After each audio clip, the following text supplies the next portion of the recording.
Justine, c'est une jeune fille de 20 ans. Elle décide d'aller en boîte un samedi soir, accompagnée par des amis.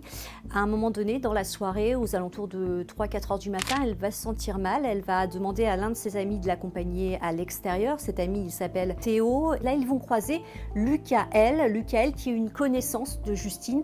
Ils ne sont pas vraiment amis. Ils se voient parfois en boîte de nuit.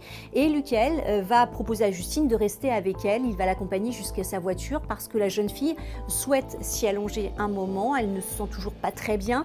Lucaël donc l'accompagne à sa voiture et Théo, l'ami de Justine, lui, va rentrer en boîte à nouveau. Au bout de 40 minutes, Théo va vouloir sortir pour voir comment se sent son ami et sur le parking de la boîte, il va voir qu'il y a la voiture de Justine, un sac à l'intérieur, mais la jeune fille n'est pas là non plus Lucaël. Il va donc lui téléphoner parce qu'il avait pris son numéro de téléphone et quelques temps avant, le jeune homme va lui répondre et va lui dire qu'il a déposé Justine à un endroit et que depuis, il n'a plus de nouvelles. Donc Théo, l'ami de Justine et d'autres amis de la jeune fille vont commencer à la chercher parce qu'ils s'inquiètent parce qu'elle ne donne plus de nouvelles d'elle.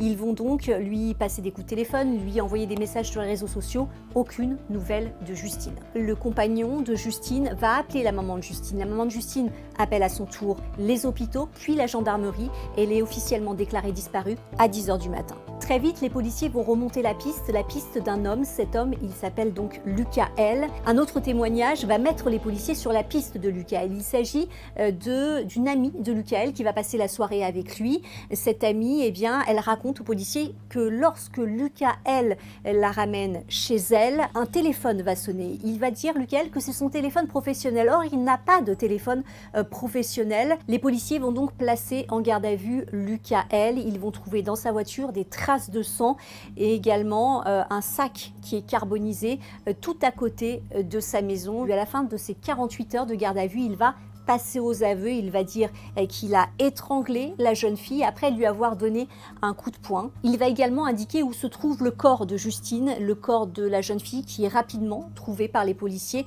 non loin du domicile de Lucaël. Lucaël a été incarcéré, on sait que la jeune fille est morte étranglée. Ce que l'on ne sait toujours pas en revanche, c'est le mobile. Pourquoi l'a-t-il tuée? Ça reste une interrogation. On ne sait également pas si elle a été abusée sexuellement ou si elle a été droguée. Ça, c'est bien évidemment l'autopsie qui pourrait le révéler.